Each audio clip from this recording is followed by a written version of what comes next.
hit 80 on Friday. That's nuts, dude. No, like, I don't know what to do about this fucking weather. Nothing we can't do, I guess. Adapt. Waterworld style. Hey, speaking of adapting for the coming apocalypse, this weekend we did our introduction to bringing my girlfriend the firearms so she could be more comfortable around them. We went to the range and Nice. Just some 9mm work, nothing crazy, just a handgun, but just starting off simple, getting familiar with, Heck yeah. safety, getting comfortable, getting used to it. Probably next time we're gonna go to like, an open field range instead of one that's indoors, because Oh yeah. just so there's less distractions. Well, I mean, plus you get the chance to do some skeet shooting if you want to do some skeet shooting to teach you how to lead a target. Yeah, there's a lot to be had at an outdoor range. I love outdoor ranges. Yeah, right now it's just about like getting familiar, comfortable, safety. Once like all the safety things become second nature, then we can move on to other things. But like that's the important thing. Safety always first. Yeah, always. What's the first rule? Safety. Second rule? Safety. What's the third rule? Oh no, where's my thumb? No, the third rule is we don't talk about Fight Club. Oh yeah, that's true. Yeah, that's right.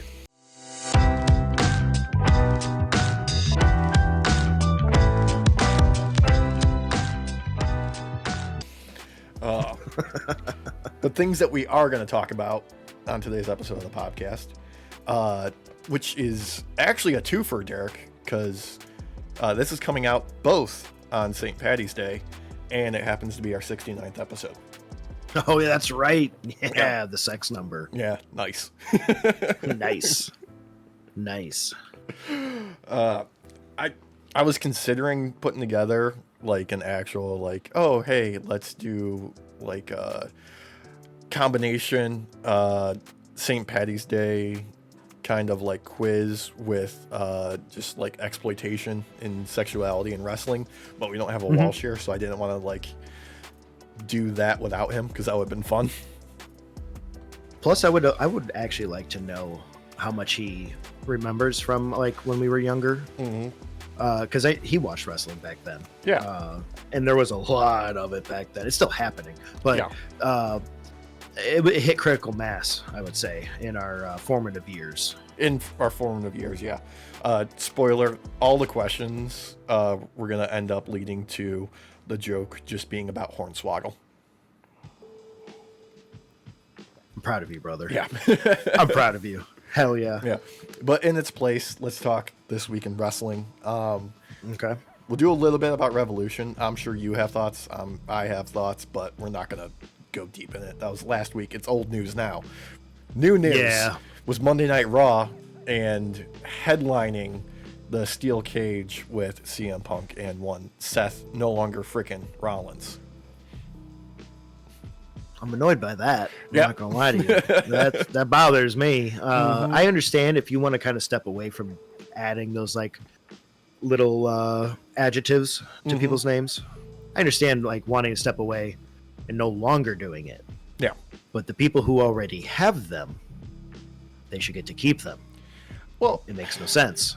I think it's fair to remove it from like their official kind of like branding and name and like putting on like the chyron and stuff, but I still think it should be included in like their announcement, like Big Bronson Reed, Dirty Dominic Mysterio, Seth frickin' Rollins. I think that's harmless fun.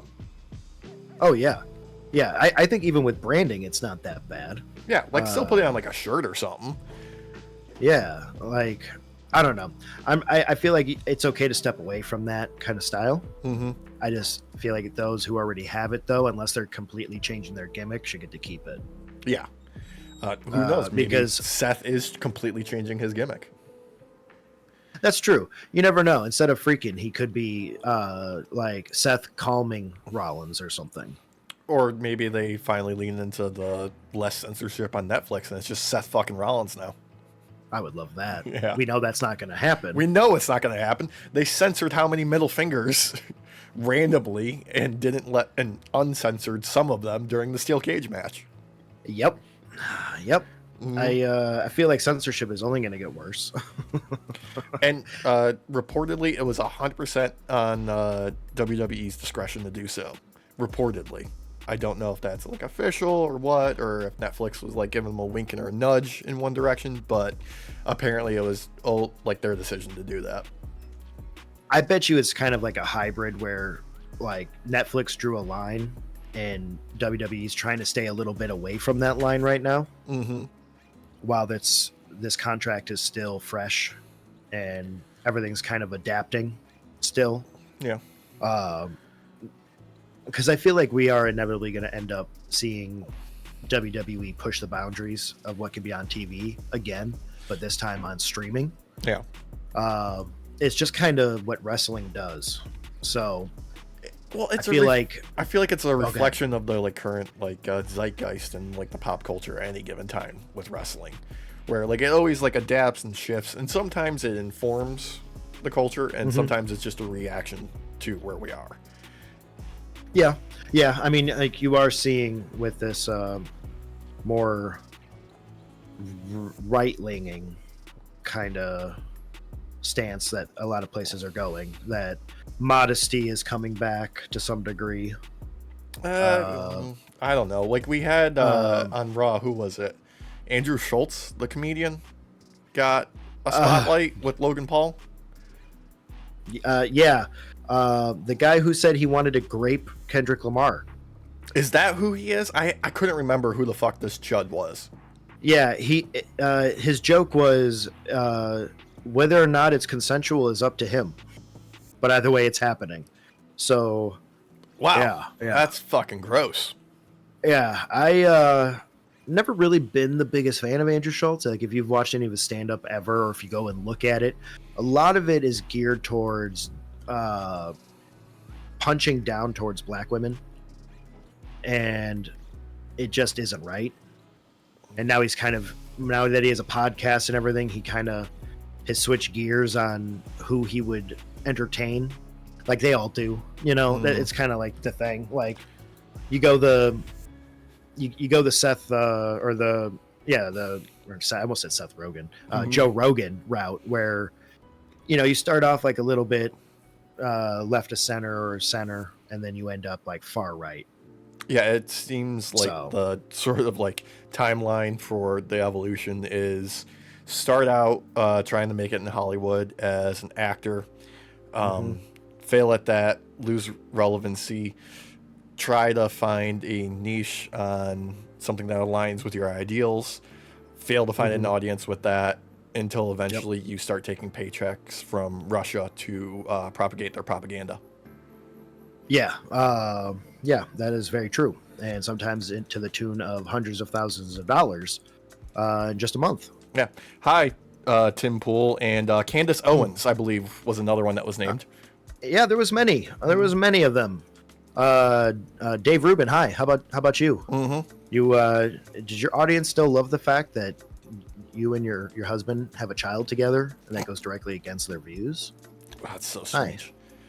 So strange to be spouting things that are against your own self as an individual. Yeah, it's wild to me. It is wild to me. But hey, you know what? They think they'll fit the good mold and all that, like many thought in the 30s, the 1930s, and the same thing is going to happen to them. They're going to try to do it all us. So, all right. Speaking of things that irritate us, so the advertised segment was for AJ Styles to call out Logan Paul, and instead they reversed it with Logan Paul coming out to call out AJ Styles. Is that what happened? I couldn't hear him. Yeah, there was a lot of boos.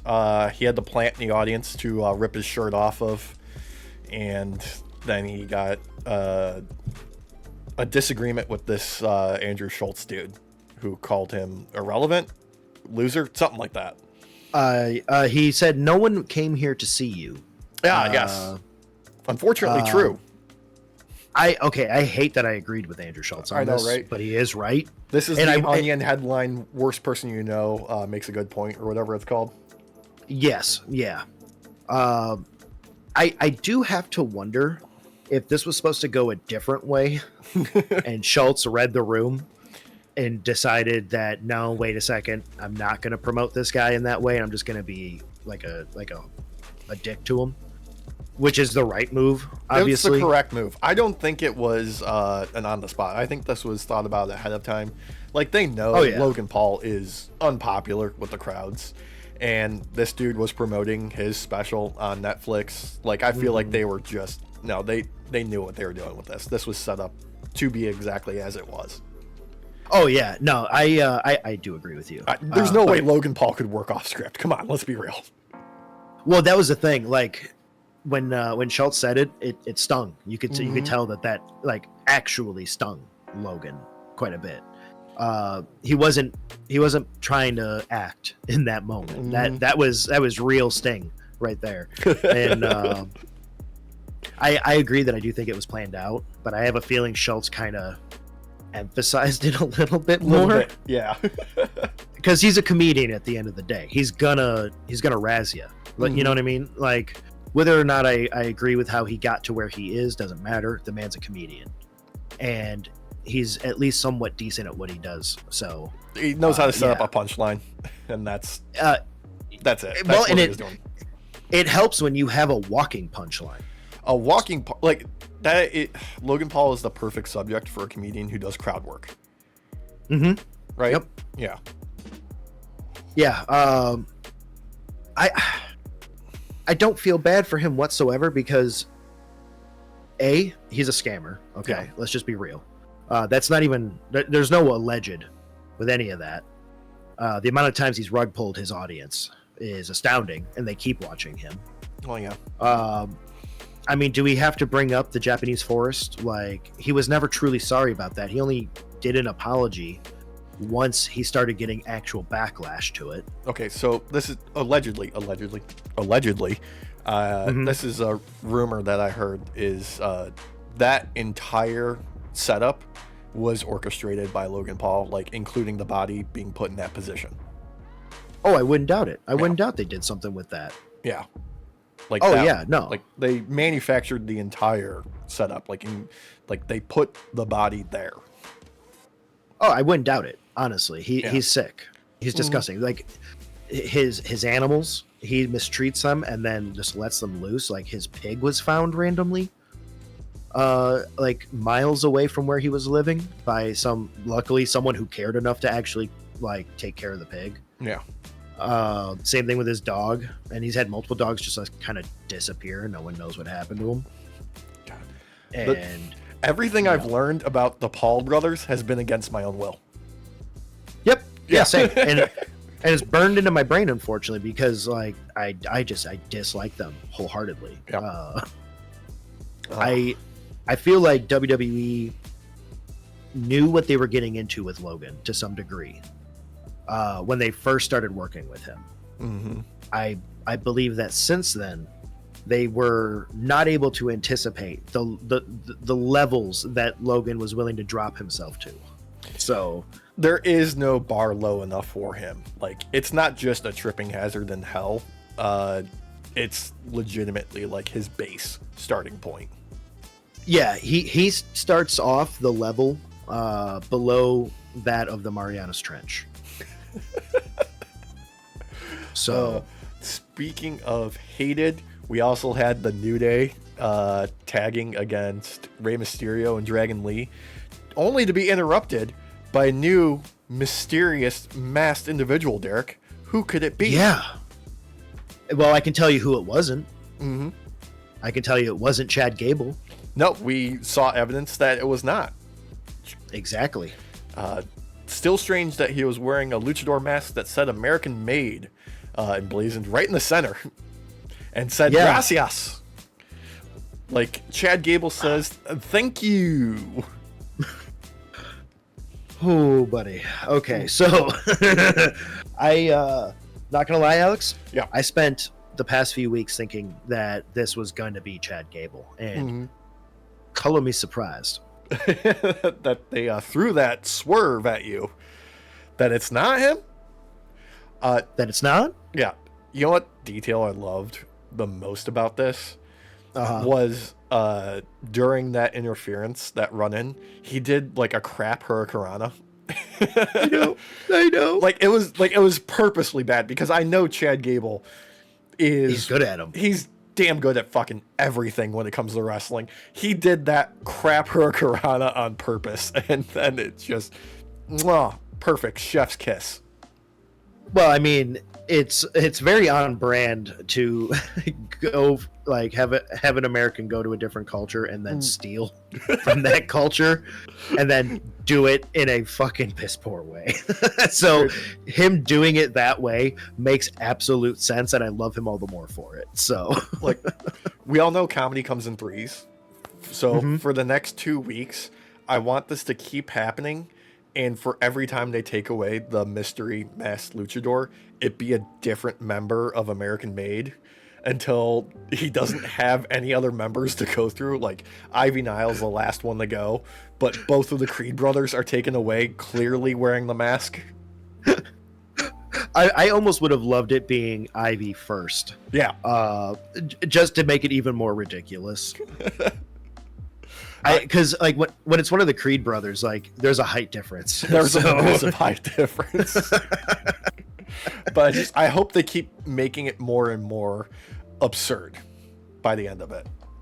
I think they're going to, and it's funny enough because like they started off like just so racist, so racist, just all the racism.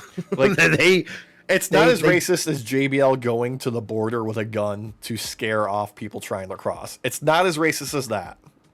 It doesn't hit that dark point. Yeah. It doesn't hit that dark point of racism. No. Oh. It's all dark. Yeah. It's all dark. Yeah. But it was saved by them finding the one true celebrity in the crowd, Mr. Macaulay Culkin. Once again playing up to the crowd. Home Alone 2 Lost New York style with the championship title in front of his face doing the reveal. The man knows how to work a WrestleMania crowd. God damn, does he ever. Mm-hmm. I was happy to see Kevin McAllister there. It was great. It was needed because I went through a bit of an RLM rewatch like a few months back, and back to back Macaulay Culkin episodes that I watched. Oh man, his are some of the best all timers, easily. Bro, his junket wins, man. They're like, yeah, dude. He put on his working boots. He let you believe he was gonna take the fall in there, and then he just subverts your expectations, gets a surprise roll up win. Yeah, exactly. He strapped on the belt. He put on his bunny ears, and actually, I don't. Is he even doing that anymore? I don't think he's doing that anymore. I don't know. Is he still doing the Pizza Underground either? Oh, I don't know. Yeah. You know what, Macaulay Culkin? Let us know. I tagged you, making a joke about how the timeline got screwed up the moment he beat Rich in Junka. And he never responded, so this is your chance. Yeah, I think he's busy. He's on like a new TV show, so that might be why. Well, he can respond to my calls again. That's okay. Eventually, yeah. Call us. Eventually. Yeah. And then, oh my God, what an ovation for our champion, Cody Rhodes, coming out, sporting just the most, what telegenic, I think is the word, photogenic black eye. Just, yeah. Oh, the presence he has. I think photogenic. Especially because most of it is photos that I see after the fact, after watching it. Just really cementing his place in this crowd and in his in this role that he is currently at, because they're leaving it very much on like a coin flip on who could win WrestleMania between him and John Cena, as far as making it believable either way. Like, this is where we're at, like 50% doubt for Cody retaining, right? It could go either way still at this point. Not for me. I have a theory. John is very much the type that has always loved to put other people over.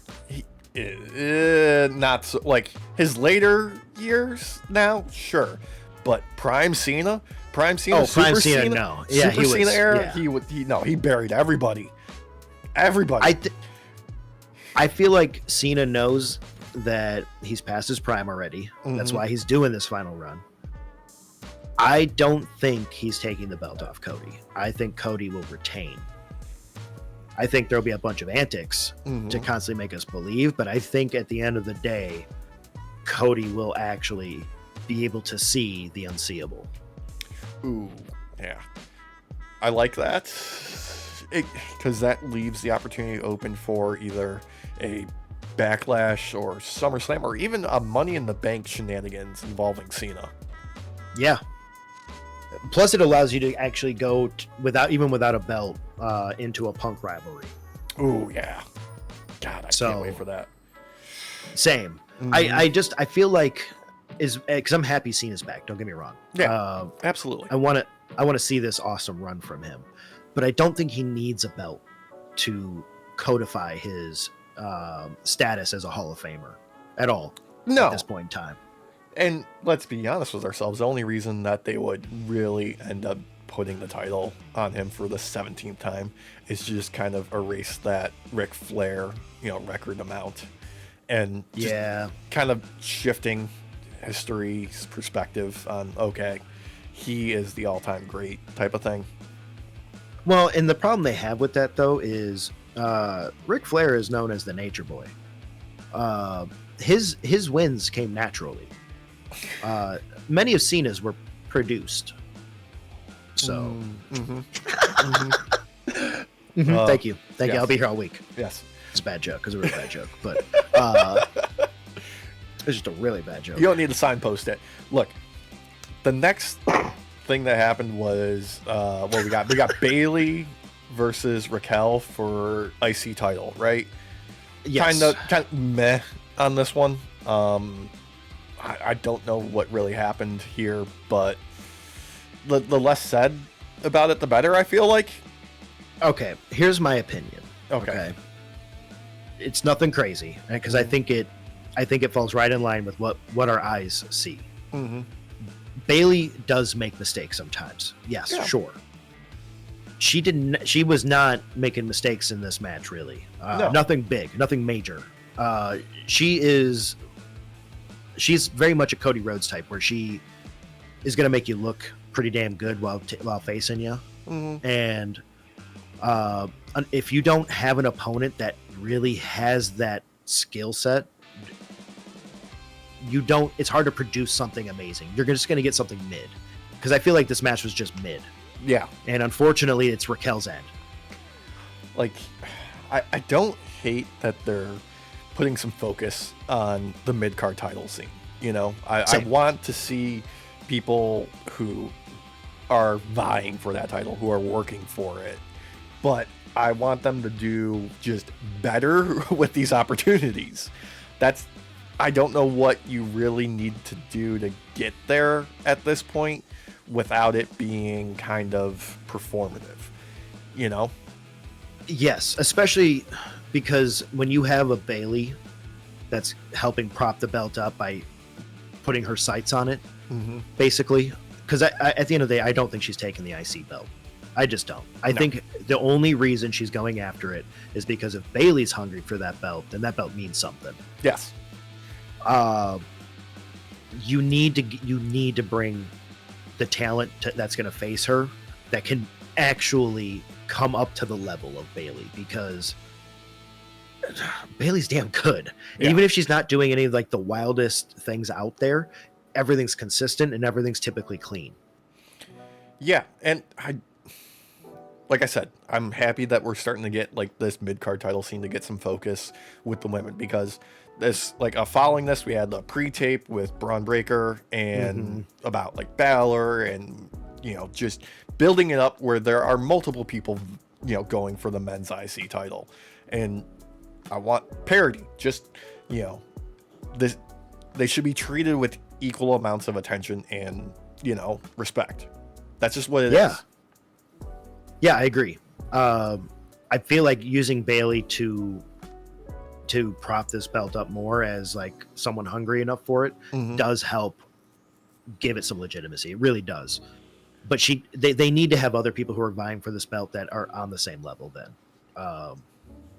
It's unfortunate because like Raquel to me is not on that level yet. She just has a size advantage typically, which is okay. Yeah, that's a lot fine. of times you can use that. But like even guys like the Big Show, yeah, hell, even Nia, puts more work out there, more believable work as to the giant status. Well, that and Nia's got like personality to make up for her shortcomings between the ropes, you know? Yeah. And yeah, because Nia's not amazing. No. She's just a lot better than she was like a year ago. Absolutely true. And unfortunately, Raquel still hasn't really found her voice, you know, after however many years that she's been with the company. Yeah, but how long was that gap though? Like, it's like us seeing her again with Liv now is like she had been gone for a while. Yeah, like almost a year, I think. Yeah, almost a year. So I can understand the rust in the beginning, but by this point, no. I mean, she was never stellar between the ropes, but you know who is? Io Sky, our new champion, getting interviewed, only to be interrupted by Bianca, and then interrupted again by Rhea. And God, I loved how they executed this with Bianca and Rhea just showing complete disrespect to Io, and her just slapping the shit out of both of them and being like, who the hell do you think you are? I am the champion. You two need to fucking catch up to me. Yep. Because unfortunately, you two get distracted a lot, and I keep my eye on the prize. Killer. The drama we're getting right now in the women's division, at least on this end of it, I'm here for it. 100%. Yeah. Because we got a very subdued Bianca still, compared to how she normally is. She's still recovering and accepting what has happened with Naomi and what Naomi did. Like, she's going through all the stages of grief in front of our eyes. And I like how we're doing this with Rhea and with Io, where regardless of, you know, the outcome of WrestleMania, there's still more room for them to work with these different wrestlers. Like, nobody's getting left by the wayside. There's room for other feuds down. Like, okay, you know, say Io retains, guess what? Rhea still can call in a rematch for, you know, dropping the belt. That's something they can keep building off of, and we don't just have like, oh, I lost and now I'm forgotten about for 3 months and now I have to come back and make people care about me again. Well, with the fact that we are seeing some belts drop off PLE, like sometimes even just after, like a week after the PLE, I could totally see Io retaining at WrestleMania. Then like a week or two later, Rhea takes the belt again. Yeah. For whatever reason. I mean, they've left themselves room to book right now. Like, there's nobody in, at least on the Raw side of the women's division, is painted into a corner. Yeah, so I have a question for you, brother. Yeah. Rhea brought up that she was going to expose whatever skeleton she could find in the EST's closet. Yeah. Are we going to find out that Bianca actually knew what Naomi did the whole time? Oh. I mean, this has kind of been your headcanon from the start. So it's very possible it might just be a misdirect, too. It could be.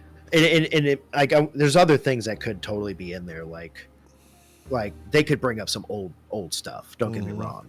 But it makes me wonder, though, like, if I wasn't correct in how we get there, but we find out that Bianca actually did know and, like, maybe saw the aftermath or something just as Naomi was running away. Something like that, where she just was able to figure it out and chose not to say anything. Bianca is the one who parked the car underneath her. She gets out, walks away, and then she fucking topples onto it. Yeah.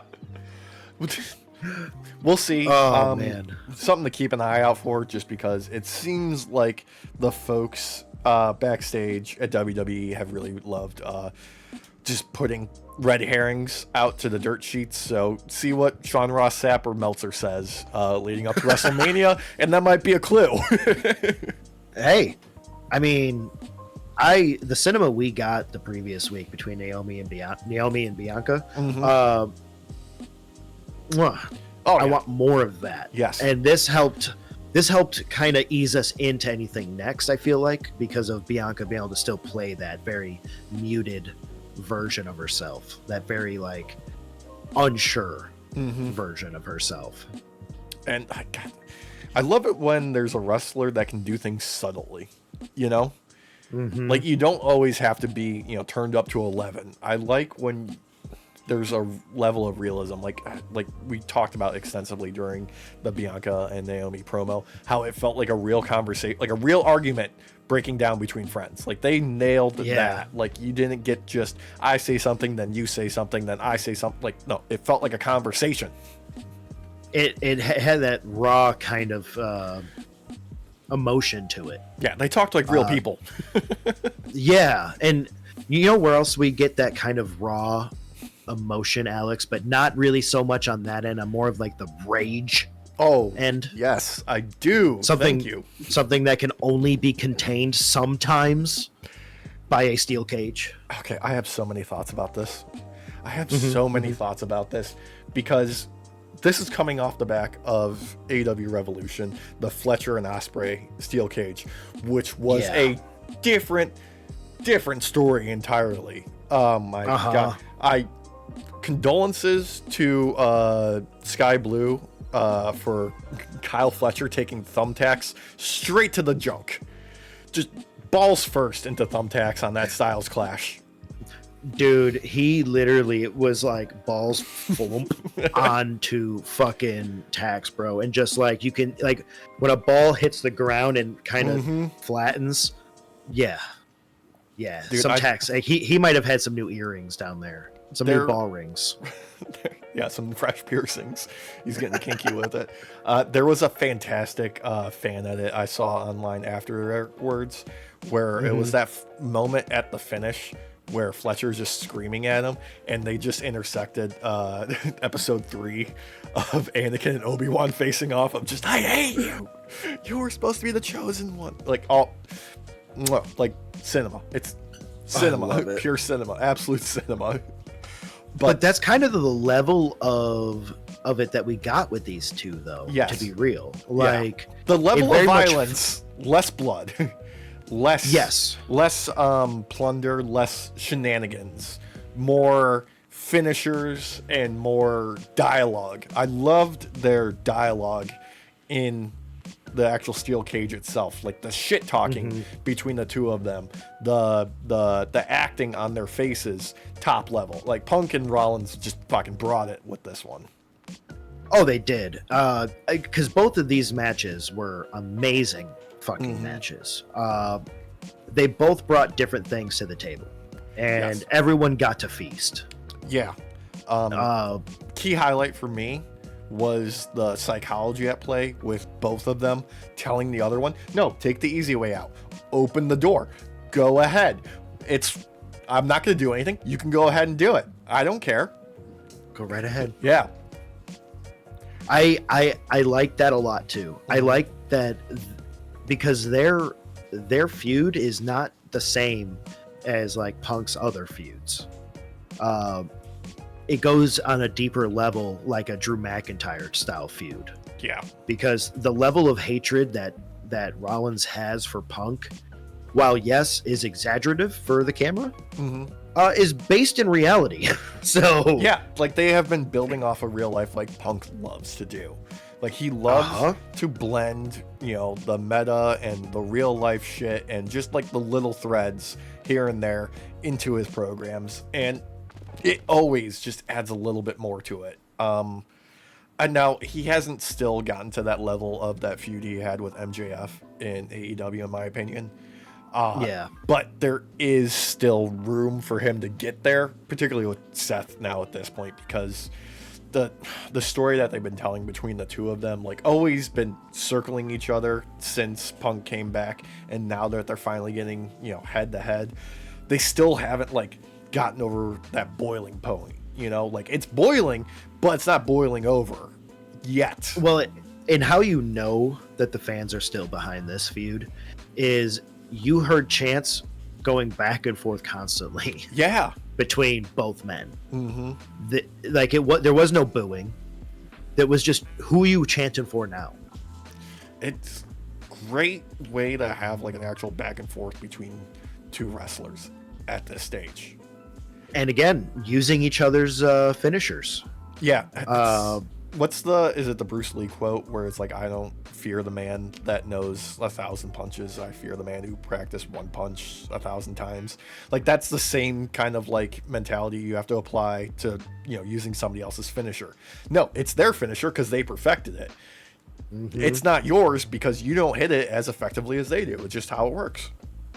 Yeah. And I mean, we got a mix of like different types of aspects of this. Like, we got like master facing student, which I think Punk is purposely trying to get that feel across because he's always complimenting Seth, no matter how much shit talking he's doing.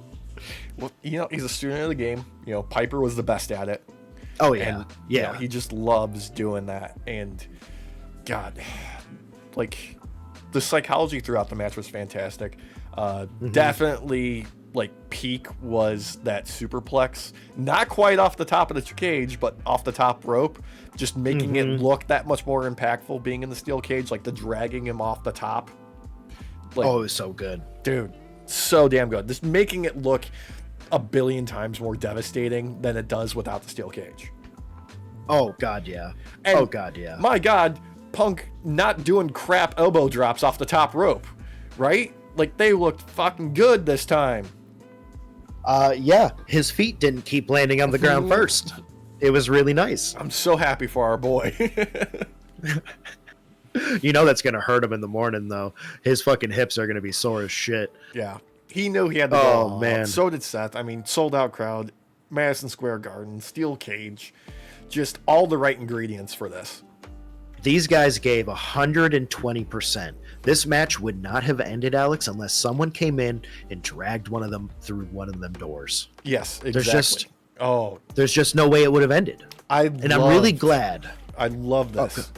How you both led us into this, but I loved how the camera work was at this moment. Like, you hear the crowd getting excited, and you just have that close-up shot of Seth, his back to the camera, and just Roman comes from nowhere, even though we can hear him coming. It's like the Jaws theme song. Yeah, I got tense. I got tense because I could feel it, and I clinched a little bit. Yeah, I clinched a little bit. And all the credit in the world for Seth at that moment, for him getting dragged out, and the sheer like shock and fear mix on his face until the realization of it being Roman, and then the pure hatred and anger coming through. Oh, God, you got to give it to him because he didn't actually he didn't react to it when he first got dragged, like as if he didn't know it was going to come at all. Yeah. So it looked real as hell, and it looked like it probably hurt a little bit too. And that realization he did, this is the level of acting like in this that we need when you are allowed to remember your history with a different wrestler. Yeah. Because him going from like, what the hell to, oh, motherfucker, it's on kind of look was great. And I like that we're seeing this version of Roman where he's not a completely changed monster yet. He can't always contain himself. Yeah, I think I read a comment somewhere on how to define Roman's character, and it's that he is defined by trauma and betrayal. Like, that's who his character is. That is what has molded Roman Reigns, the tribal chief's character. He has been betrayed in his past, and like he is just fighting off the trauma of that constantly. Like, that is the battle in his brain, like the two wolves inside of him. Yeah, I feel like the Roman we got when he returned was like a Roman who started therapy kind of Roman, and coming to terms with those two sides. And that path is not an easy path, to say the least. As someone who has gone to therapy and all that, sometimes the rage just comes out. Yeah, so like it bleeds through. It's a long road. Like you're not gonna be cured overnight. Okay, you gotta keep going. You gotta keep putting in the work.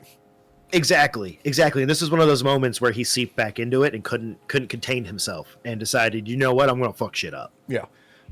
Because this sets up a perfect rivalry 3-way, in my opinion. And I'm not gonna lie to you, Alex. I'm bringing back that theory I had. I'm bringing back the theory that we might see Paul Heyman in Punk's corner at some point, sooner rather than later. Yeah, and speaking of camera work, another great moment where Roman has obliterated Seth on the outside, hit him with the stomp on the floor, and then like the camera just catches like the over the shoulder, and there's the focus shift on Paul Heyman, lifting Punk back up to his knees in that moment, and just Roman once again doing excellent work, telling the story with just his face, to just using once again fantastic work of actually using the steel cage as a weapon for this match and after the match, but throwing them into either side, hitting them with the spear, and just that once again, trauma, betrayal, informing the character of Roman Reigns. Yeah,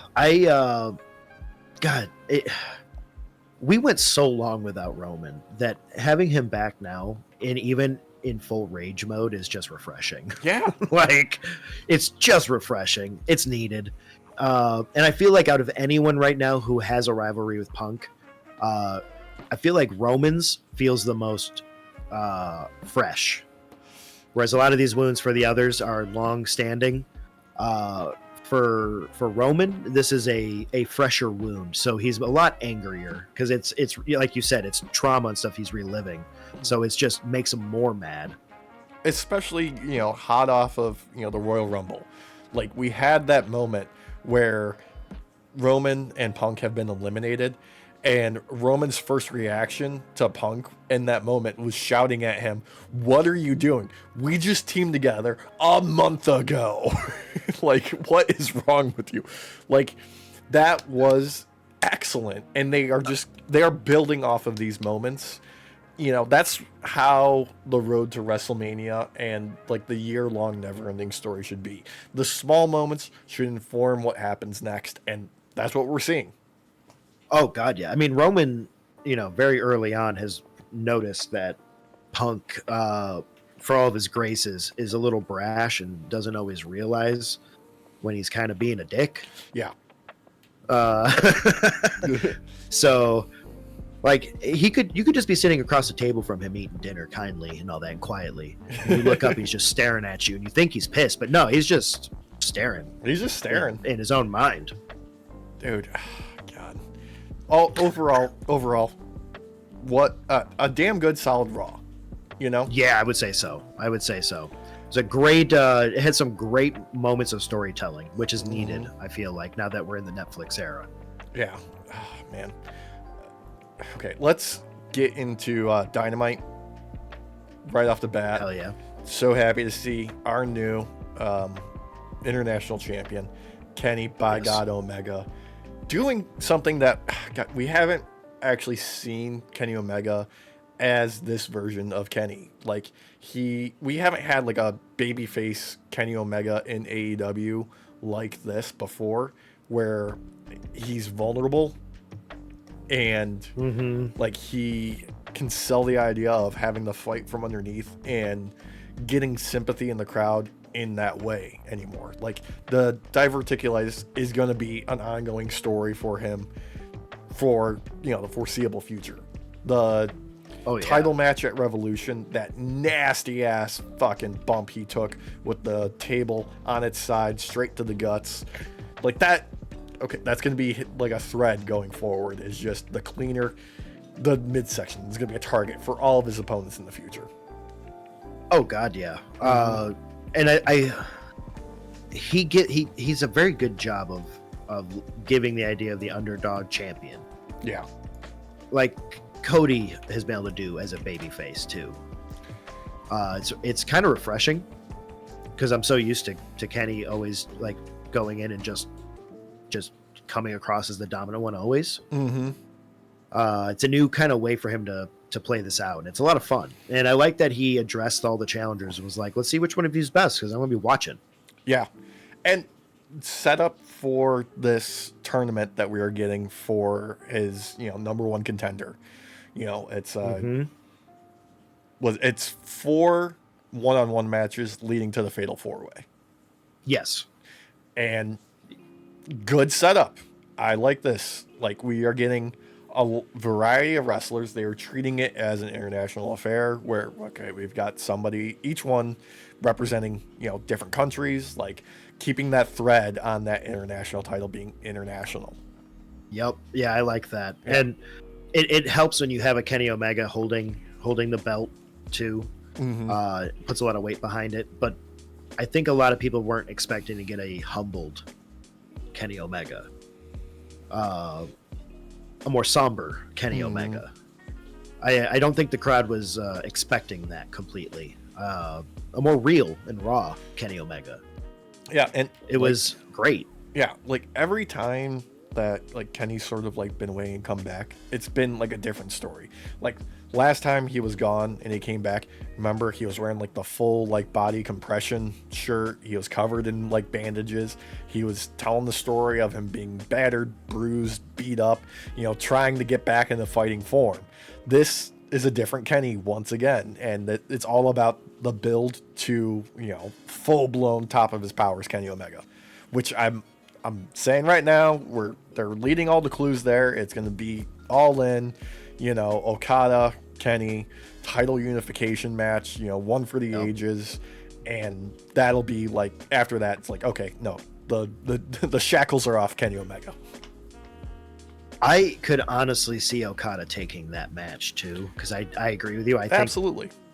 I think that's inevitable where this is heading to is an Okada Omega match, to the likes of which we haven't seen since New Japan. Yeah. So for the many Americans in the audience who've never watched New Japan, you are going to be in for a treat. Yeah. I would say absolutely check out their second match. The Okada and Omega match. Yeah, this will be number 5 if we get it at All In. Yeah. But And it's one of those where, in my opinion, to be able to unleash Super Saiyan Omega, he needs to lose and get angry, real angry. What Kenny Omega to me should always be kind of like the gimmick that he is a final hidden boss in a JRPG. Like, he should have a surprise second health bar where the music kicks up and then there's chanting in Latin. Like, that is what should happen during a Kenny Omega like big time match. Okay. Oh God, you'd have to put up Will Ospreay against him though. Oh, we're getting that. We're getting that again eventually. We're getting that. We know that. Because you gotta redo the meme, but with Kenny this time, where he lands on his feet and then Kenny's the one freaked out. Yeah. Oh God. Who wasn't freaked out though by Kenny and his title win? Yes. The gentleman coming out in a group of 3, the Ops, getting a stare down with Shibata. Yeah, like a hardcore stare down. Shibata was not impressed. Yeah, and he shouldn't be. Like, Shibata is like, he is him when it comes down to it. I mean, the Ops, simple squash match. I love when they do these because it looks like Samoa Joe's just having the best time. Like, the match is like fucking whatever. Who gives a shit? But Samoa Joe just looks like he's having so much fun beating up local talent, like just battering them. I enjoy this too. I honestly feel like this is kind of what AEW needs right now, as like a lead-in for everything else. Because sometimes I feel like we get lost in the sauce at AEW, and this is just a kind of a palate cleanser in my book. Lost in the sauce was definitely the announcement from Excalibur following this, announcing a street fight for the championship between Mox and Cope. And like there's a lot of different ways this came about. Me personally, I feel like this is a make good on that terrible main event at Revolution, where they're like, let's run it back, let's throw a bunch of shit in here to take some shortcuts to get something good out of it. and let's try and just send people home happy again. Yeah. Like, okay, the ending of Revolution with Swerve being the number one contender and attacking Mox at the end when he's making his way out the tunnel, I liked that. I didn't like how we got there. I agree. Yeah. Oh, okay, so yeah, I'm the same way. I agree that Swerve doing it was great. Yeah. That part itself worked. Getting to that point, no. Yeah. Like, no. It was a terrible inclusion of, Christian Cage cashing in his contract thing that he has. But I'm glad that we wiped that off the table. Yeah, it was very muddy. Yeah. I mean, it's been muddy for a long time with how long he's been holding that thing. All he ever did was beat people up with it. So, yeah. Like, I'm happy with the results. I don't like how we got there. Yeah. That's the story of the main event scene, unfortunately. But decent promo work from Mox after this with the backstage of being like, rules, take them, disqualifications, don't care. The less cryptic he is, the better Mox is. I just want him to get back to like when he first came back from being getting clean and getting sober. Derek, I've lost you. I was just gonna say, I think I just got kicked out of there. Okay, let me get you back here. Hold on. Yeah, your camera's still blank. No, I gotta rejoin. There we go. Still blank camera. Well, there it is. There it is. Okay, occupy. Will this work? There we go. Yeah, I had two of you there for a second. You can stop doing that. Oh. Yeah. Oh, God. Yeah, I have to agree, because the World Championship match between Cope and Mox, I've seen some other people talk about it already, because obviously this is a little old now. A lot of people gave it mid, and I think that's a little too generous. Yeah, mid is generous, maybe slightly generous. I have almost like no thoughts about it because it was just completely overshadowed by the majority of the card, which was like one wrestling match and like 7 matches of attempted homicide. Yeah. I felt like this could have been a opener to mid card. Yeah. And that's bad. That's not good. I just feel bad, and I understand why they want to redo it because they feel like they could probably do better. Yeah, and they could. I know they can. My thoughts. Move on. Yeah, move on. What you did it, and it didn't. So don't. Yeah. Speaking of don't, we had a random tag team match of Hologram and Hobbs with Harley Graham going against Brian Cage and Drilistico with the Beast Mortos. What the fuck, Drilistico? Like, he's got good chemistry with Hologram, but anytime he was in like face to face against Hobbs, like shit just fell apart. Yeah, I didn't understand that. That was really weird. Right? You would think that he would work well against how Hobbs is, because the man could literally stand there while you do a triple Hurricanrana on him and not move. Yeah. Honestly, bro, I was more enthralled by the obvious riz between Harley Graham and the Beast Mortos. I know that some people might say that Harley Graham was just doing it to distract him. Sure. Yeah. Sure. I disagree, though. She was into that. Yeah. She was like, oh, boy howdy. Look at that mask. I love them horns. And couldn't help herself. And I get it, because the man's got riz for days. Look, I just have all the hopes in the world for those two crazy kids and hope they can make it work. You know what? I stand them. I stand them. Their part was great in this, because it kind of helped pull away from Drilistico a little bit, because that kept drawing me out of the match. But their antics was great. That part was fun. Yeah, and honestly, all the credit in the world to Brian Cage and Hologram for that dive to the outside, turning into a suplex. Just, whoo, dude, holy shit! I think I heard a woman scream like she thought he was gonna die at that moment. Dude, that catch was so gnarly. That was so badass. That was one of the coolest things I've ever seen in my life. Yeah, That shit right there is like replay worthy, man. Yeah, like put that shit on a loop. That was dope. Like, that was like put that into your resume. Like whoever caught that on camera, like that goes on your resume too, because your angle of that was fucking chef's kiss. That was insane. It looked like it fucking hurt too. Yeah. Oh god. Things that also hurt. We got a video package of good old fashioned timeless Toni Storm and Mariah May's Hollywood ending match of just God, the brutality in that. But I liked this following it with Toni Storm getting her chance to celebrate. I love when they give, like, you know, someone winning their belt a chance to celebrate it on TV. And timeless Toni Storm, once again, just being one of the best in the game. Character-wise, promo-wise, just nailing it at that moment. Shot wonderfully again with just the spotlight on her at the top of the ramp. Just doing all the work. Only to get blindsided by Megan Bayne just showing up like a hoss and just bam! Right to the back of the head. Why did Bayne come out like Bayne? Like, did you notice that? Like, it was very much a DC Bayne vibe. Yeah, like, it was. I'm here for it. I'm not against it. Yeah. I honestly, this was an amazing promo.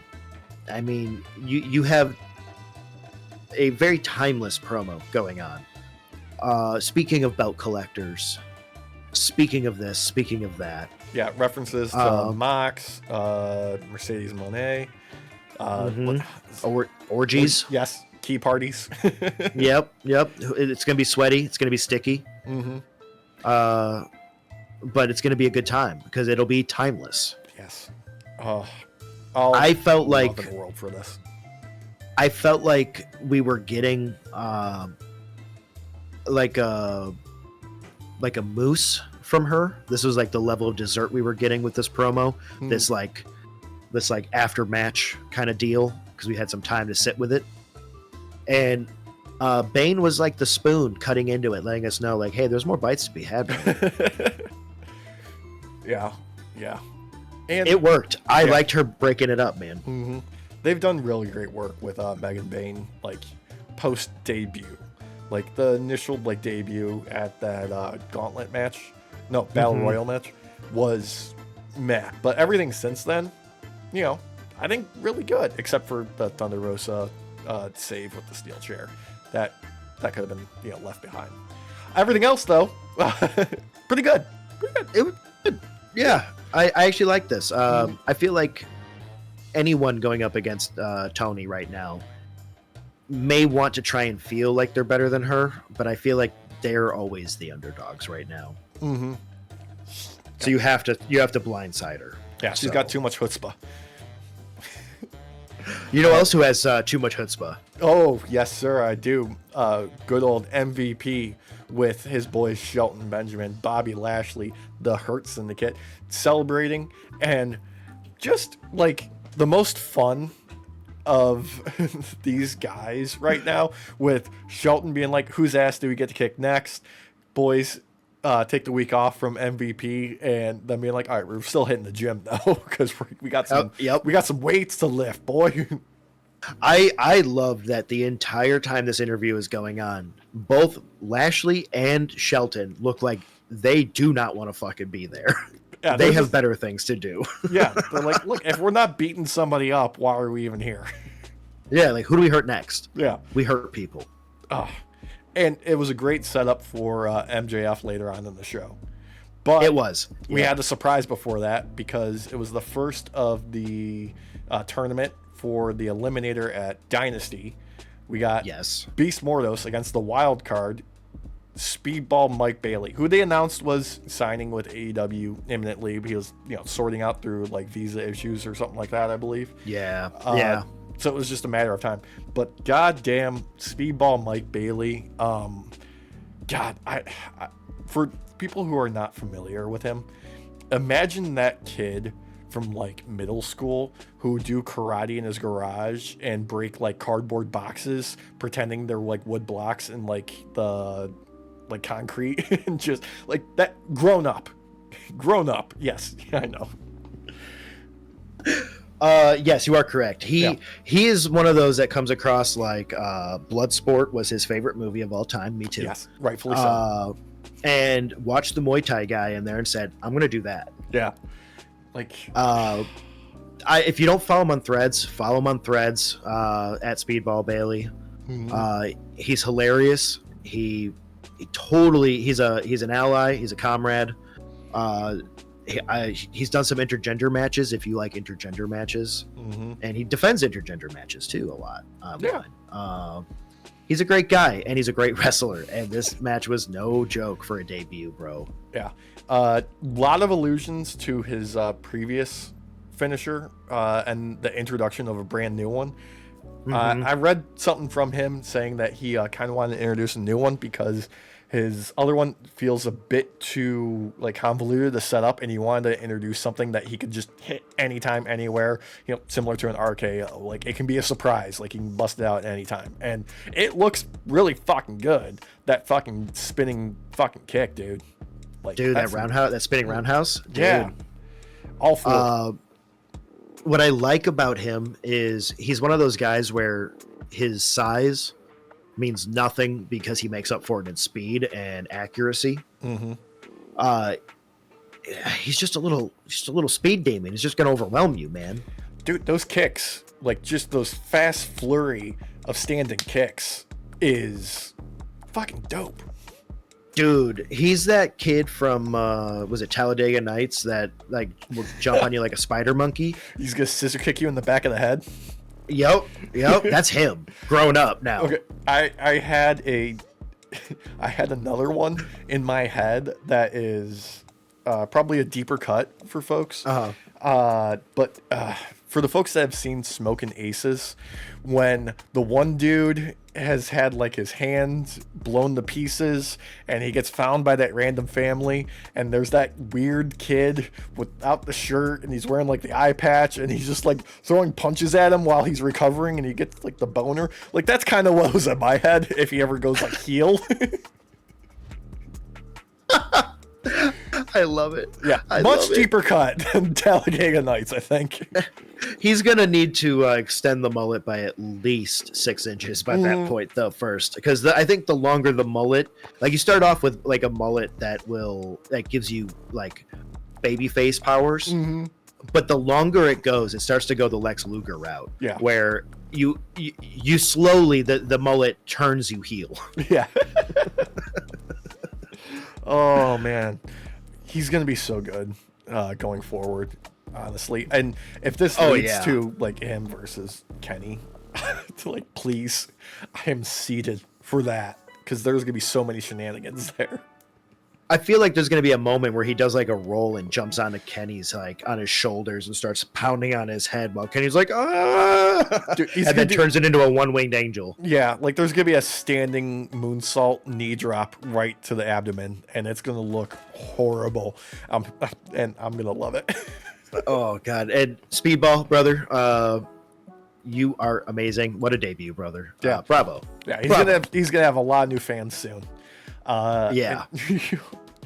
An even bigger fan will be motherfucking Christian with this backstage explaining his actions and getting right in the face of Nick Wayne, getting back to just like the perfect version of Christian Cage that he encapsulates, just burying a dead father, just burying, like digging him back up just to bury him deeper down. just to put it all to hell, basically. As much as like I enjoyed his spot in Revolution to some degree, I feel like this is, like you said, a return to form. This was refreshing to get. Yeah, I'm tired of Christian spinning his wheels. I want him doing stuff like this. Just berating people, being just the biggest prick in a turtleneck that you can imagine. And you know what? Shout out to Nick Wayne too, brother. He very much came across like the 17-year-old teenager who thinks he's 19. Yeah. and stands up to his father before getting gut punched. Yeah, because he forgot about clean the shotgun. Yeah, forgetting about dad strength is a thing. Yep. Yeah. Signaling the face turn for him. Let's let it roll, dude. And oh my god, the line that Christian had to Nick Wayne's mom about I will cut you loose and you'll be back working the midnight shift at a Waffle House. Perfect. Dude. God. It's a return to form, brother. Yeah, nobody better at one-liners than Christian Cage. Seriously. Yeah. But another fantastic person on the mic, we had MJF. Like, there was the the recorded after Revolution, like, attempt at an interview where it was just that moment where they go into the locker room and he just, yelling at himself in the mirror before smashing it. Just ice cold. I love it, where we are getting, like, the fractured MJF behind the scenes, but when he gets to the ring, like, he has put on the mask again of MJF, of being, pure ego, unflappable, like the thickest skin in the game. Behind the scenes, he's falling apart, but in front of the people, no, he's still MJF. Like, you can't break me. I am I'm better than you, and you know it. Like, that MJF. We're getting this dichotomy with his character that, I want them to continue to develop. Same here. It's actually, it's really nice. So I feel like this is actual character development, because Hangman kind of put a mirror in front of MJF's face without his mask being up first. Yeah. So he wasn't used to seeing this version of himself that isn't always the best.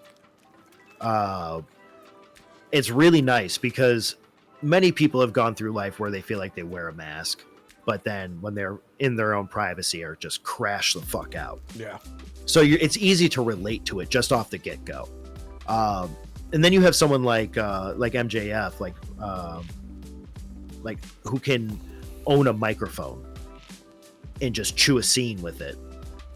You give him something like this to do, and you're letting him have some fucking range, and it's nice.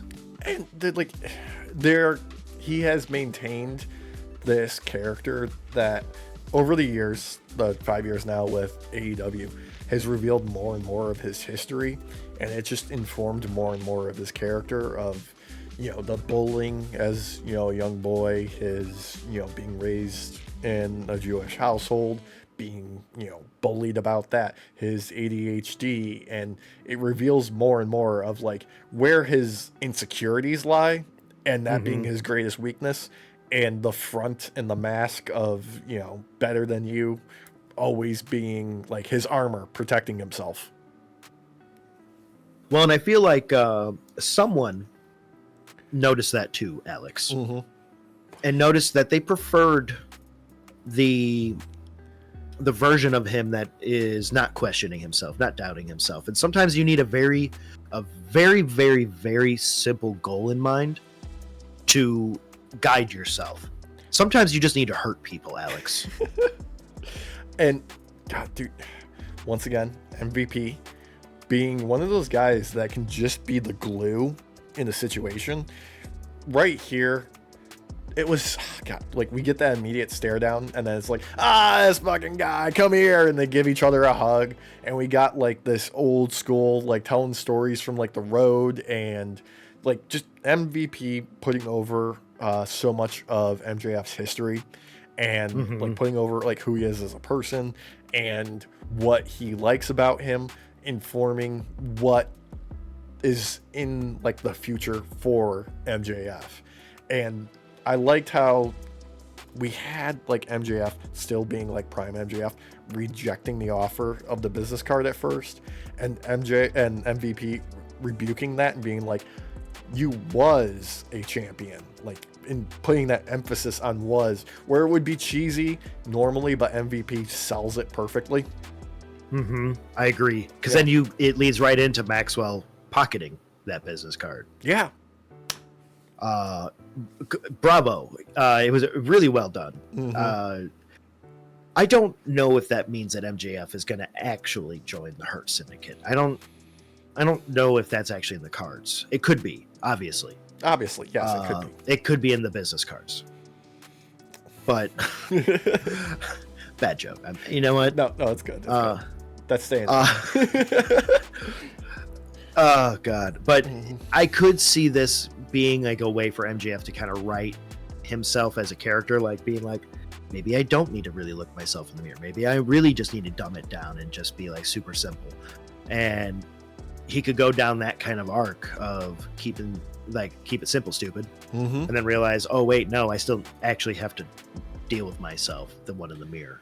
And the best part about this is like the cross pollination of the different feuds and storylines in AEW right now with all the heavier hitters, where it's become about everyone chasing the title again, the world championship, because Moxley has shown weakness. Like the Death Riders are no longer, dominating AEW. They see a path forward where everyone is gunning for that top spot, and they should be. Like that is how it should be, and they are, capitalizing on that. We've got multiple people who are, top of the card, some of the best that they have, gunning for it, and chasing the championship.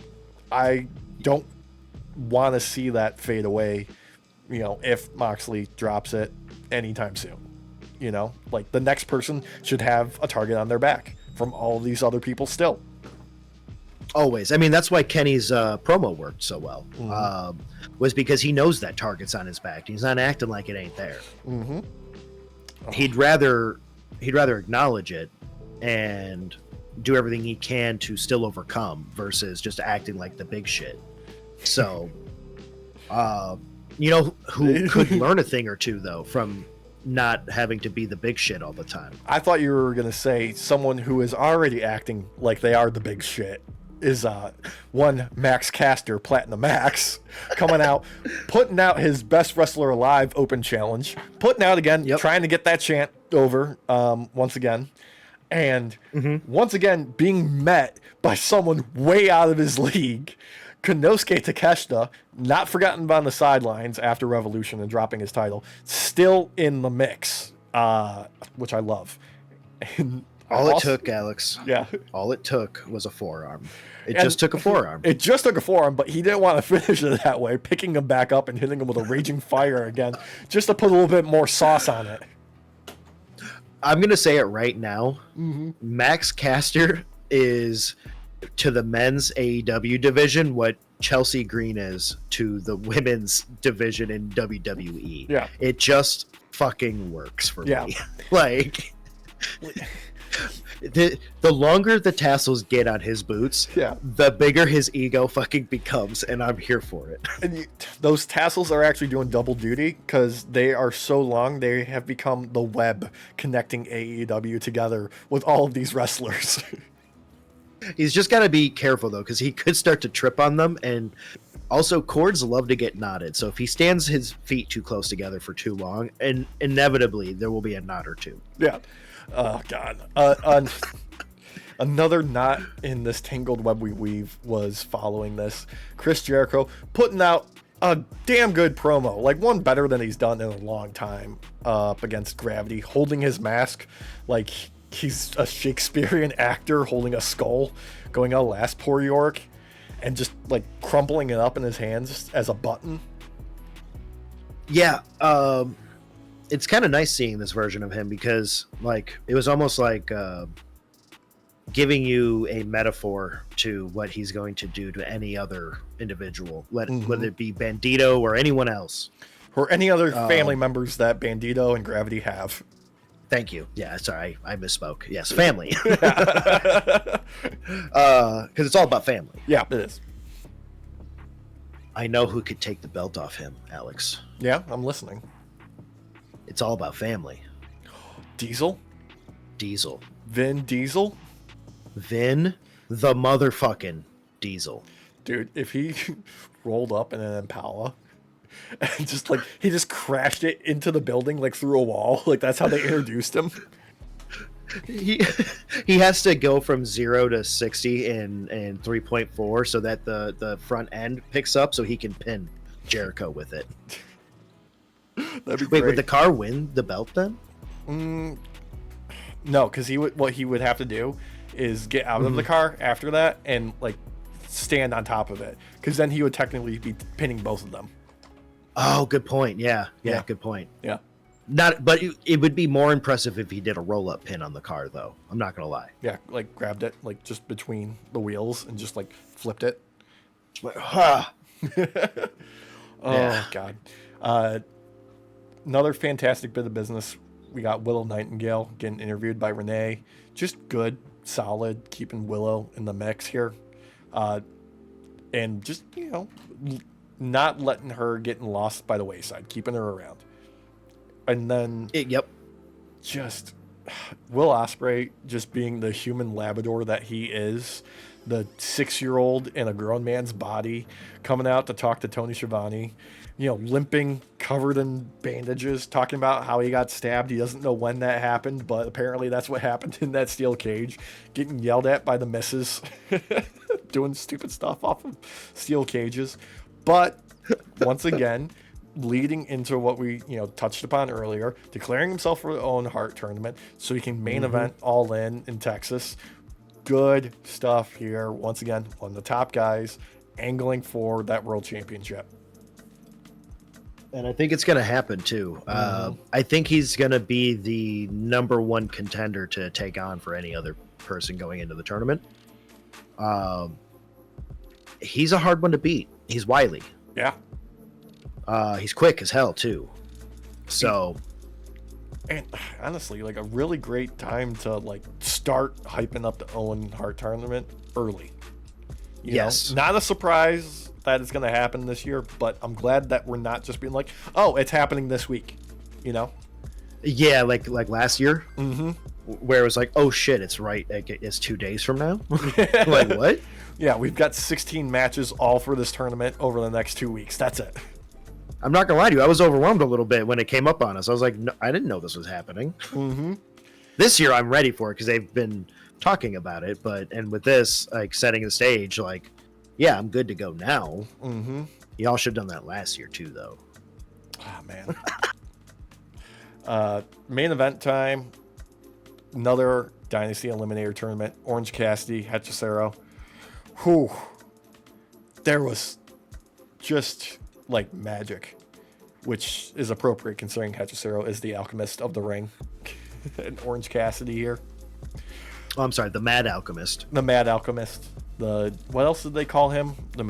A magician, scientist, all sorts of different things. Just give him all the different tag little names underneath Hechicero, because there was so much cool shit happening in here. I really loved, most of all, was Orange Cassidy, hands in the pockets, doing a roll-up with just his legs. Dude, this man, I don't know how he does it. His ability to do most moves that I would never be able to do with my hands, not my fucking pockets. And he could do it with his hands in his pockets and just use his legs instead. I was so surprised when I saw this roll up. Dude. I didn't know what to say in the moment. No, because it was dope.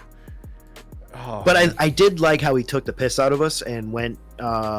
He walked the ropes with Hechicero and then decided, no, I'm just gonna put my hand in my pocket and jump down. Yeah, dude.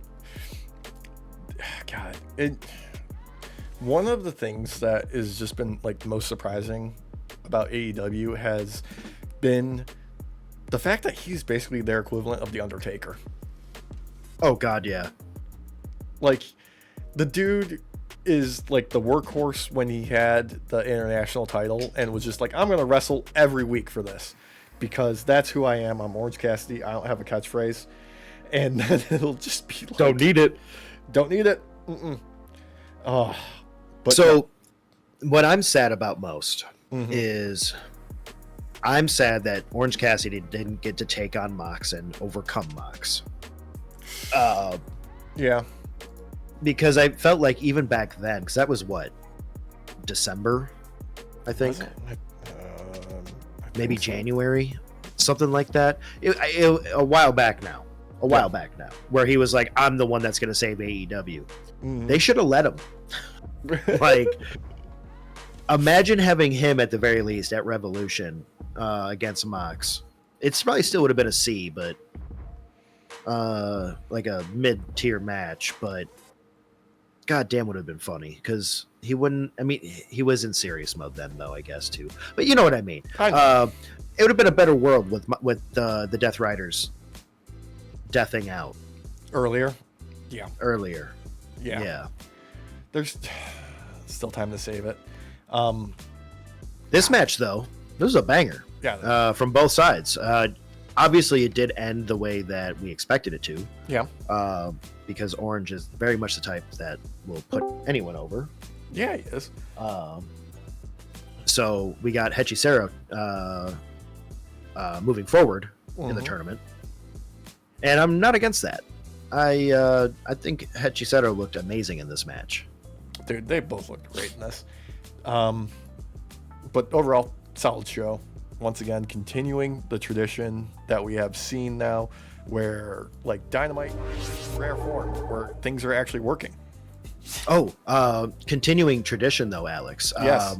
We must ask the expert on all AEW matches, a Walshy boy who has just entered, how he felt about the match. I was for it. What's up, dude? Hey. What's going on? Oh, dude. Perfect timing, because we've just got to run through a kind of dog shit Smackdown. Yeah, I'm glad we took. I'm really glad that we spent more time on these previous ones because I did not have a lot to say about SmackDown. I'm not gonna lie to you. No, that opening match, Solo, Jacob Fatu, Tama Tonga versus LA Knight, Braun Strowman, and Jimmy Uso. Braun Strowman being the only thing to really talk about from that, really, because nobody else got much to do. Why was that match a thing? I don't know. Thank you, because that's actually what I was about to ask. Like, it's those Candice LeRae kind of levels. Like, what? Why is this here? Honestly, I feel like it was just for something for them to do. So was Jimmy on the other team? Is there still like bloodline shenanigans going on? I thought that was all settled. There's Roman still wins. like bloodline shenanigans, kind of. I'm not sure. Like, there's no clear direction going forward for what they are going to do, because it seems like everything that they're doing with Solo and Jacob and Tama Tonga is being like, oh no, we're not doing that. We're retconning that. They're all still together as one unit, but we're still going to hint at there might be a fallout in the future, kind of thing. Which is sad because I really enjoyed when Jacob stood up to Solo when Solo came back. Yeah, initially. That was great. Dope. That was great. I loved it. I was like, oh shit. Is he gonna, remember we were talking about how he might unalive Solo and then keep saying that he loves Solo and like pull a what was that Hitchcock movie where with the hotel Bates? Yeah, Psycho. Psycho. Psycho. Yeah. That one. I thought of the TV show. I was enjoying that, and then they retconned it, and I was like, well, like I'm still happy with them as a group, but kind of like that heavy tension. It's not as much tension now. It's still kind of there. It's still kind of there. One thing I gotta say that is just so damn refreshing is every time we get an international show, the crowd is just fucking molten hot. Barcelona's crowd here in Spain was like, you bottle that up, you could sell it as an energy drink, man. Yeah, there is a later moment that I did not expect to happen as much as it did, that I will get into when we get there. Okay. And it's in how awesome this crowd is. Just amazing. Yeah. We had a pre-tape interview with Jade Cargill sitting down with Kathy Kelly that was just we're kind of developing something here, and Liv Morgan and Raquel show up just to fucking insult Jade from the floor. Yeah. Yeah. Okay. I feel like they're just trying to find someone for Raquel to feud against. Like, they're like, please, someone. Yeah, they're just grabbing whatever. Like, who's around? All right, Raquel, you go deal with her. You do that now. That's what you do. Which is exactly how the next match felt with B-Fab taking on Charlotte Flair. Yeah. Oh god. For reasons. So I love that B-Fab's getting to wrestle. Don't get me wrong. She still has some work to do to get better. Mm-hmm. Give her a microphone and she's fucking amazing. Right off the bat, she's already got skill in it. So at least for someone who's getting to actually do something right away, I'm not saying she's the best. No. Or nothing. It's just for like a hit the ground running type deal. She's way better off on the microphone than like a Charlotte Flair is, in my opinion. Yeah. But Charlotte gets the win because Charlotte and then Tiffany Stratz shows up and they just have like the pull apart brawls that just keeps going and going and going. 9 times out of 10, Tiffy wasn't even hitting her. She was hitting the other guys. She was just diving into the security detail that was hired. Like all these poor local wrestlers that showed up to get jumped on. Oh, God, it was so good. They need a paycheck, too. Yeah. They do. No, they do. And they did their part because I'll tell you what, sometimes it's really hard to pull Maya away from something when she has her teeth in it.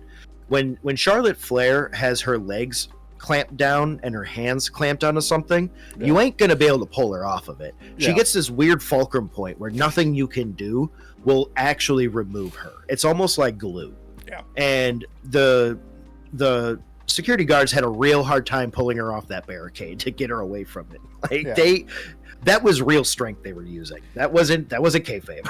Yeah, there was a couple moments where I felt like this was on the verge of turning into a shoot fight, where because Charlotte always plays in that space where sometimes it feels like she could cross the line at any moment, where she could throw like a real punch just for the sake of it. I feel like she tried to a couple times, Alex. Mm-hmm. There was a couple times where I feel like she might have been a little lucky to miss, because I don't think she would actually want to take a real punch from Tiffy. Like, no joke. And I don't know if there was just like miscommunication for the next segment with Miz TV and like Miz doing his intro, and then cut to like Charlotte and Tiffy still brawling, because Miz trying to talk over it felt a bit too genuine. Yes, this is where I started to feel like, okay, this is actually turning into something else. This was where like I was like, why isn't he at least just running over there to try and help break them up?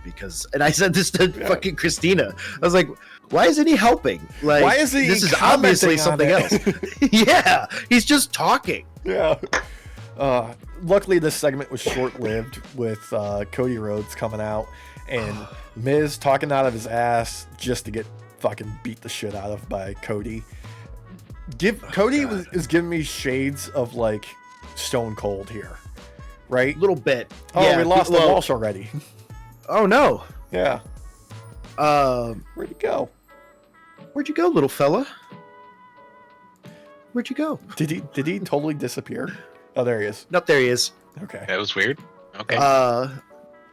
I have to agree, though. I think you're right on the Stone Cold kind of thing, because this very much gave a "shut up, I'm tired of hearing you speak" kind of feel from Cody.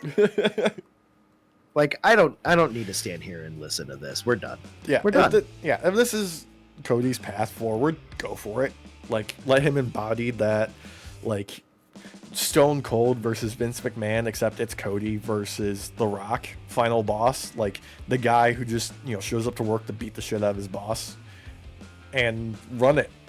Like, do it. Yep. Yep. Not a bad option. Cody's the only reason this thing was even worth somewhat watching this moment. Because the best part about this moment was the fact that the fight was still happening. Yeah. And the fight culminated with Tiffy saying, there's a new queen in town, bitch. As she walked out, which again leads into the idea that I think this started to become an actual shoot. like if Charlotte has a history of one thing, it's crossing that line, getting into a shoot territory when you don't expect it. I'm gonna have to rewatch it, but I feel like there might have been an elbow or an actual punch that connected in a way that made it become real.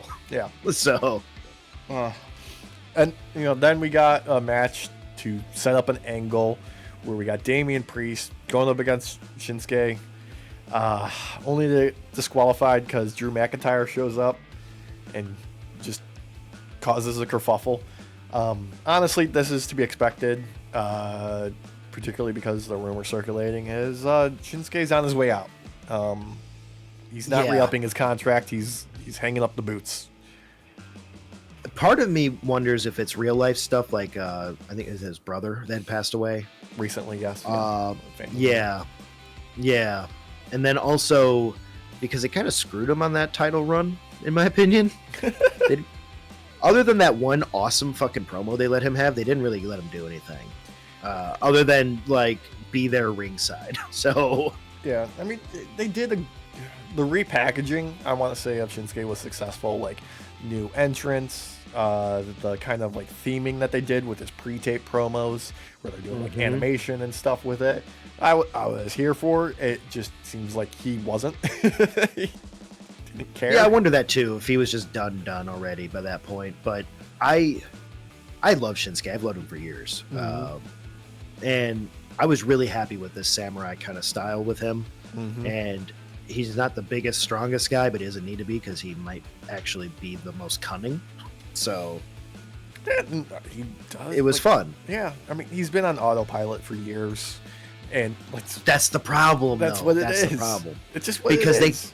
they weren't giving him anything, so he just went into autopilot mode. Yeah. And so he could come back what it if is. he wanted to. I don't think he wants to anymore. I wonder if maybe we'll see him in like AEW or NJPW or something down the road after he's had like some time off. If he gets like the love of it again, maybe, you know. I mean, New Japan always treated him like fucking royalty, and that showed. Oh yeah, just what it is. That's why. That's kind of why I could see him going back there. Yeah. So maybe they gave him a better offer. Well, right now, as far as we're aware, it's just simple not renewing the contract. We don't know of any other company looking at the moment, but that's understandable because they won't say anything while he's still in contract. Yeah, they're not going to do any contract tampering. No. God, we'll see. You know who did get their flowers though, Walsh? A Mr. Randy fucking Orton. Randall Barcelona. Keith Orton.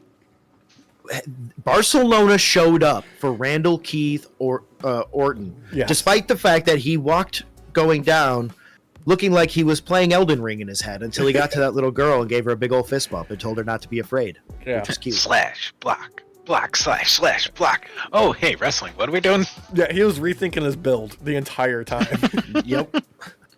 In all honesty, though, he did look like he was in awe that everyone knew the words to his song that well. And I loved it. It was really cute. Yeah. Once again, Spanish crowd killing it. Just killing it. Match itself, fine. Good show from Carmelo Hayes, getting some stuff in. But Kevin Owens shows up to ruin everything. And there is your WrestleMania match for Randy Orton and KO going again, it seems. This is time to get some revenge for Randy now. He gets to get even. So I'm looking forward to that. I'm okay with how simple of a setup it was. I'm not going to lie to you. Yeah. I'm okay with it. Yeah, they're gonna have some what fun. else? You know what else was a simple setup? The surprise of Axiom being there to wrestle Gunther. Mr. No Bumps himself, my brother. Right? I know. God. Did he take any bumps? Oh, yeah. He took a serious amount of chops and a fucking power bomb. That was nasty he took some looking. bumps. They must have paid extra.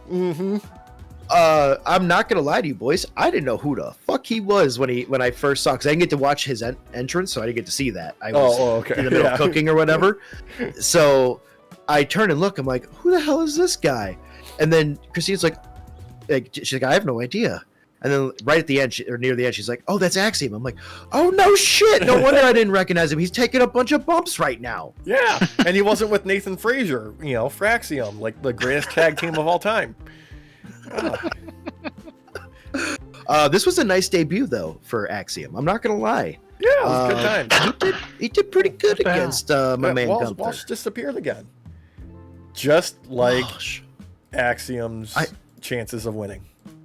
Up in I smoke. see you, though. I see him. Yeah, he's back. He's right there. He's back. I don't know. It refreshed on its own. I don't know, man. It's okay. Oh God. You know what else needs a refresh, boys? The tag team titles. He can't help himself today. DIY versus Street Profits. Rightfully so. We got the Street Profits winning. Apologies to Montez and Dawkins there. Dude, I'm here for heel Street Profits with the belts. I'm just here for it. I want it. I need it. Let them run. I almost feel like this could be like not even necessarily heel, but just anti-hero levels, depending on how they want to play it. Because they're at that point now where I feel like they could choose. Yeah. I'd be okay with an anti-hero. Don't get me wrong.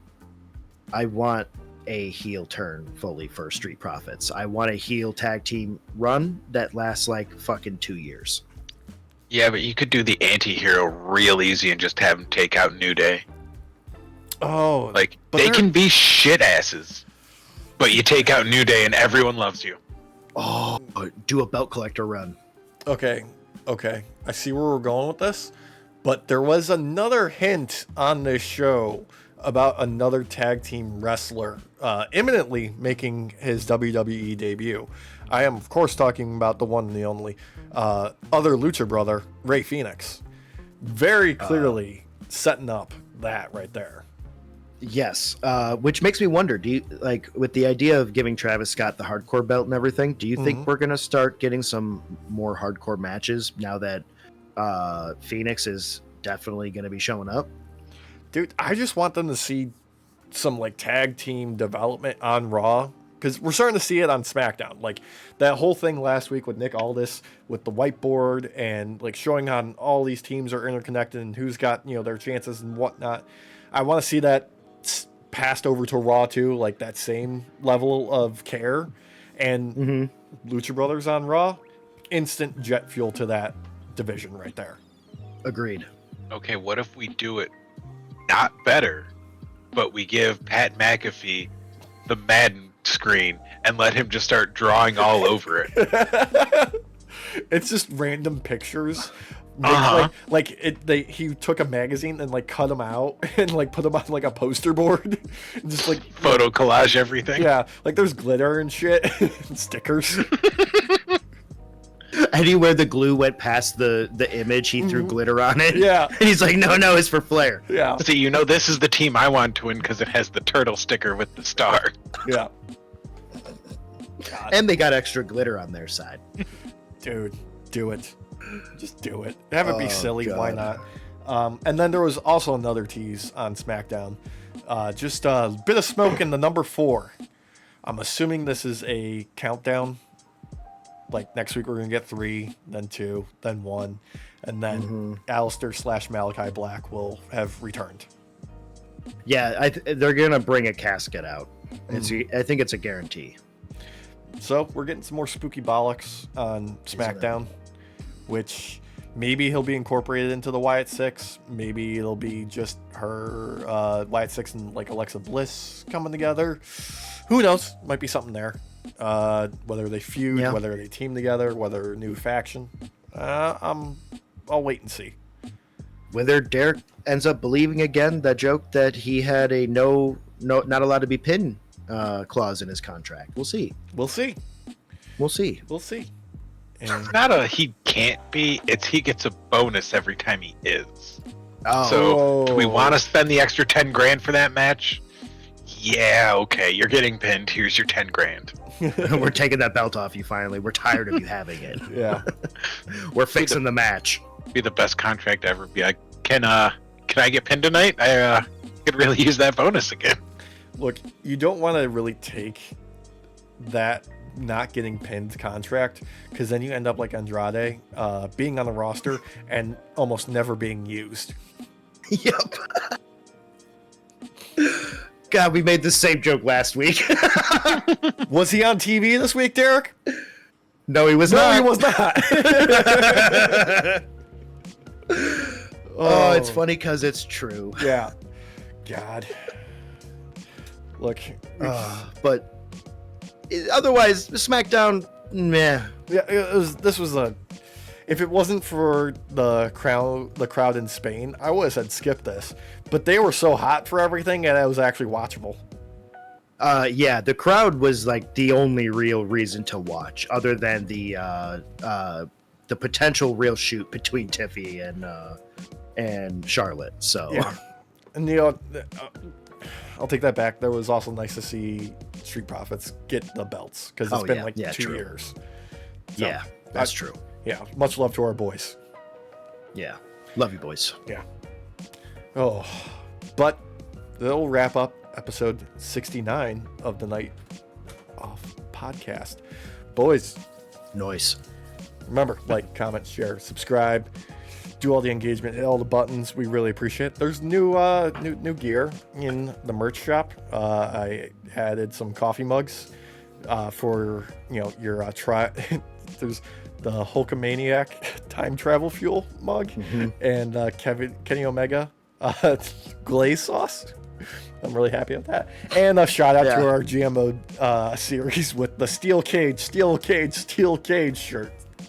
I love it. Yeah, I love it. It's so good. We got some new shirts also as well.